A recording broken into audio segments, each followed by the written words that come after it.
आप एक चाकूट से ऐसे बना दो, उस पे चादर लपेट दो, उसके बाद बोलो कि हमारी मजार है, आ जाओ इस पे मस्जिद बनाते हैं, कभी जामा मस्जिद, कभी बाबरी मस्जिद, कभी ये मस्जिद।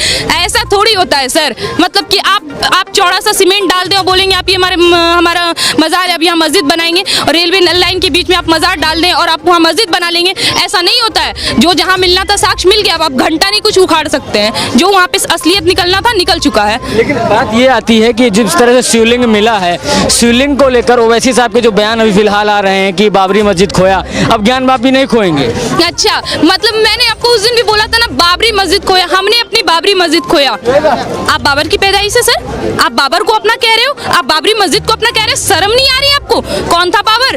आप उसे अपना कह रहे हो, आप उसे अपना पूर्वज घोषित कर रहे हो। बाबर, औरंगजेब, अकबर को आप अपना पूर्वज। हमारा इतिहास हमें पढ़ाया जाता है कि अकबर ने महाराणा प्रताप को हराया। जो अकबर महाराणा प्रताप के कमर तक नहीं आता था, वो अकबर हराएगा महाराणा प्रताप को? आपको शर्म आना चाहिए ऐसा बयान देने से पहले। देश का राजनीतिक माहौल आप जैसे नेता खराब कर रहे हैं। ओवैसी अकबरुद्दीन जैसा नेता, कांग्रेस में कुछ ऐसे नेता हैं, छोड़िए यार, पूरे कांग्रेस ही ऐसी है जो हमारे देश का राजनीतिक माहौल खराब कर रही है, हर तरह का माहौल खराब कर रही है, आर्थिक माहौल खराब कर रही है। आप गुनहगार ठहराएंगे एक सरकार को?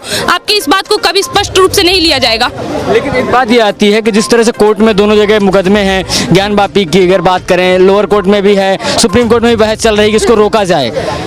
जिस तरह से आप देख रही हैं, मथुरा की मस्जिद को लेकर भी, ईदगाह को लेकर भी पिटीशन डाल दी गई। पूरे देश में इस समय एक ही माहौल जी। अब अगर ये माहौल क्रिएट नहीं होती तो कब होती सर?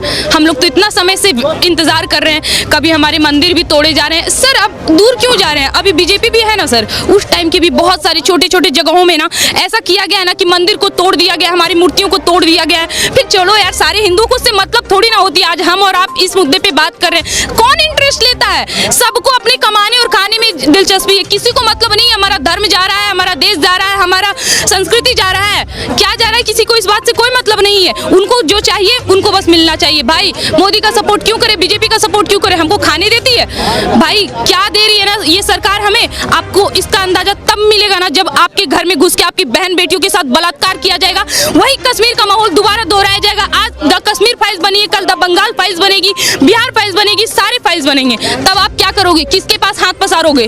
किसके पास जाओगे? आप अगर ये सब करके फिर से राजनीतिक माहौल खराब करना चाहते हो तो करो। फिर से हमें अपनी सरकार पे भरोसा है। इतने सारे राजनीतिक माहौल खराब हुए, उन्होंने संभाला।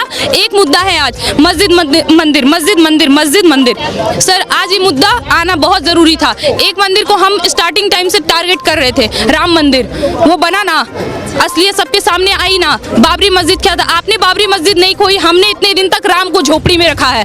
ये हमारी सहनशीलता है कि हमने इतने दिन तक अपने राम को, जो एक राजा थे, उनको झोपड़ी में रहने के लिए मजबूर किया। ये हमारी सहनशीलता थी। आपने कुछ नहीं खोया, खोया तो हमने है। शुरुआत से, प्राचीन काल से हम खोते आ रहे हैं, मुगलों के आक्रमण से खोते आ रहे हैं, और कांग्रेस सरकार के आने के बाद से ही हम खोते आ रहे हैं, और अब नहीं खोएंगे। आप जो ये बात कर रहे हैं ना कि हमने बाबरी खोई है, अब ज्ञान वापी नहीं खोएंगे, फिर कहेंगे जामा मस्जिद नहीं खोएंगे, तो सर खोते वो चीज है जो आपकी अपनी हो, आपकी कुछ नहीं है, सब हमारी है। हमारी चीज पे आप अपना जबरदस्ती हक जमा के बैठे हैं। लेकिन वो जब भी बात आती है तो 1991 का जो एक्ट है उसको सामने ले आते हैं कि जो भी है उसको तोड़ा नहीं जाएगा, बाबरी मस्जिद को खाली तोड़ के। एक बात बताइए, आपने संविधान के कितने रूल को फॉलो करा है? ओवैसी साहब, आप जो ये कह रहे हैं कि 1991 के रूल को फॉलो किया जाए, आपने कितने रूल को फॉलो करा है? छोड़िए ना, आप भाईचारा का दुहाई देते हैं ना, कितना भाईचारा निभाया आपने? हमें ये स्पष्ट रूप से बताइए, हम क्यों फॉलो करें? आज भी हम कह रहे हैं, हम लोग बहुत, हम जितने भी हिंदू हैं ना, जितने भी कट्टर हिंदू हैं, जितने भी सनातनी हैं जो अपने धर्म से प्यार करते हैं, वो बहुत सहनशीलता के भाव से संविधान को मान के, अपने कोर्ट के फैसले को मान के सहनशीलता से चले जा रहे हैं। जिस दिन पे ये हिंदू महाभारत करने पे उतर गया ना, माफ करिएगा साहब, रोहिंग्या का कांड तो आपको याद ही होगा, उससे बदतर स्थिति होगी यहाँ की। इसलिए जिस तरह से पूरे देश में अगर ये हालात हैं, कांग्रेस का कहना है कि हिंदू मुसलमान जो हो रहा है बीजेपी की वजह से हो रहा है। अच्छा, और 1947 में जो दंगा हुआ था वो किसकी वजह से हुआ था? 1991 में जो हुआ वो किस वजह से हुआ था? छोड़िए ना, 85 में जो हुआ वो किस वजह से हुआ था? उस टाइम बीजेपी थी? कौन था उस टाइम? इतने सारे दंगे करवा दिए, कार सेवकों पे गोली चलवा दिया आप लोगों ने, उत्तर प्रदेश में बैठे बैठे इतने बड़ा घटना करवा दिया, ट्रेन में जिंदा जला दिया गया, हमारे कार सेवकों के साथ इतनी बेरहमी तरीके से निर्मम हत्या कर दी गई। आए दिन हर साधुओं की हत्या कर दी जाती है, हर हिंदू का नाम देखा जाता है, किसने भगवा ढाला है, मारो इसे, काटो इसे। बाप का राज है क्या सर? मतलब आप कुछ भी कर ले, हम बात उठाएं तो आप आपको बुरा लग रहा है? ऐसा थोड़ी होगा। वैसी साहब के भाई हैं, अभी आपने कहा बाबर और औरंगजेब की बात, तो वो तो औरंगजेब की चादर चढ़ाने जाते हैं औरंगजेब की दरगाह पे। हाँ जी जी जी जी। और वो लोग हमें ये बताएंगे कि बीजेपी जो है वो दो पक्षों को लड़ाने का कोशिश कर रही है। बीजेपी दो पक्षों को लड़ाने का कोशिश कर रही है। वो लोग जो कभी औरंगजेब के पीर, अरे आप छोड़िए ना, पैगंबर लीजिए, औरंगजेब लीजिए, बाबर लीजिए, या कोई भी आप उठाइए, बख्तर लीजिए, खिलजी लीजिए, किसी भी उठाइए, जहाँ हिंदुस्तान में मतलब ऐसा क्या है कि कोई दूसरे देश से आते हैं मुगल मुसलमान, इस देश पे शासन करते हैं, इस देश के लोगों को काटते हैं, मारते हैं, और आज हमारे देश के देशवासी, हमारे भाईजान उसे पूजते हैं, उस पे चादर चढ़ाते हैं। वो भी हमारे देश के इतने बड़े दिग्गज नेता जिनके भाई असदुद्दीन ओवैसी ने भी लॉ कर रखी है। आप इतनी बड़ी गलती करते हो सर, और आज आप बीजेपी पे उंगली उठा रहे हो। काहे का नेता है जी आप? एक हिंदू पक्ष का कहना है कि जो शिवलिंग मिला वो वजू वाली जगह पर मिला, जहाँ पर हाथ पैर मुस्लिम समाज के लोग धोते थे। जी, जी। उसको आप कैसे देखते? हाँ जी, हमें तो स्टार्टिंग से पता है कि मुसलमान किस तरह से घिनाष्टिक काम करती हैं।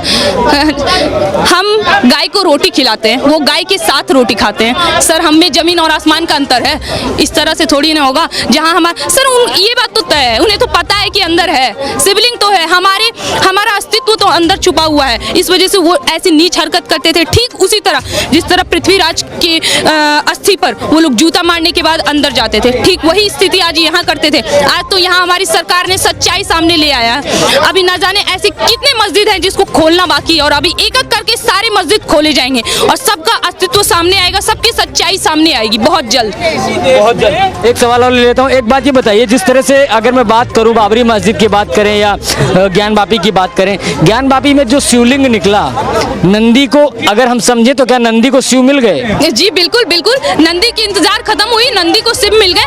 वो बता रहे थे कि हमारे शिव हमारे साक्षात यहाँ बैठे हुए हैं। अब हमें इंतजार मत करवाइए। जिस तरह से राम जी ने इतने सालों तक, वर्षों तक इंतजार करा है, अब हमें इंतजार नहीं करना, अब हमें हमारे शिवलिंग दे दिया जाए। और यही हुआ है कि अब नंदी का इंतजार खत्म हो गया, उनको उनके शिव मिल गए, हमें हमारा धर्म वापस मिल रहा है। इससे बड़ी खुशी की बात कोई नहीं है हमें। लेकिन जब ये बातें उठाई जाती हैं तो कह दिया जाता है कि पुरानी इमारतें हैं, क्यों तोड़ा जा रहा है, उसको वैसे ही रहने दिया जाए। अच्छा पुरानी, कितनी पुरानी है सर? ये कितनी पुरानी इमारतें हैं? मतलब कि क्या प्राचीन काल से ज्यादा पुरानी इमारतें हैं क्या? एक बार खगोलिए ना जरा, आपको भी पता चलेगा कि प्राचीन काल में कैसे कैसे भव्य मंदिर तैयार हुए थे हमारे देश में। ऐसे भव्य मंदिर जिसकी कल्पना आज कर नहीं सकते, ऐसे मंदिर जो हमारी जमीन पे नहीं सटे फिर भी आज उसी तरह मौजूद है। हमारी भव्य मंदिर की तुलना आप करेंगे इस मस्जिद से?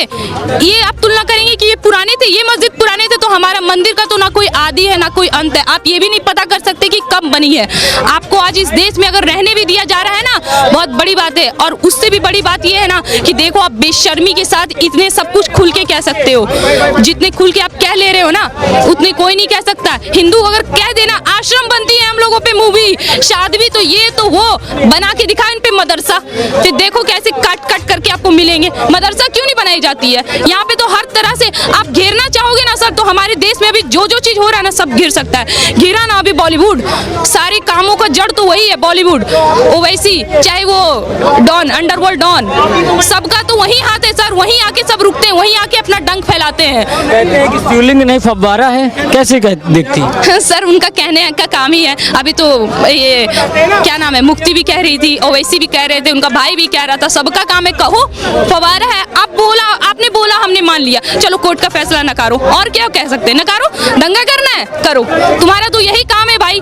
अगर कोई हमारे फैसले आ गया तब तो जयकार है सबकी, इंशाअल्लाह सारे काम हो गए इंशाअल्लाह। अब देखो राम का नाम लेकर सारा काम कैसा होता है, जो सच्चाई है वो सामने आएगी। और हमें बहुत ही फक्र है हमारी सरकार पर कि ऐसी सरकार आई है जो हमारे हिंदुओं का पक्ष ले पा रही है, हमारे बारे में सोच रही है, हमारा धर्म वापस से हमें लौटा पा रही है। हमें गर्व है अपनी पार्टी पर भी। और माफ करिएगा आपका जो ये सब बयान चल रहा है ना, राजनीतिक माहौल, हमारे देश का राजनीतिक माहौल खराब करने का, और ये सब जो आलतू फालतू के बयान चल रहे हैं ये सब गलत है, ये सब कुछ गलत है।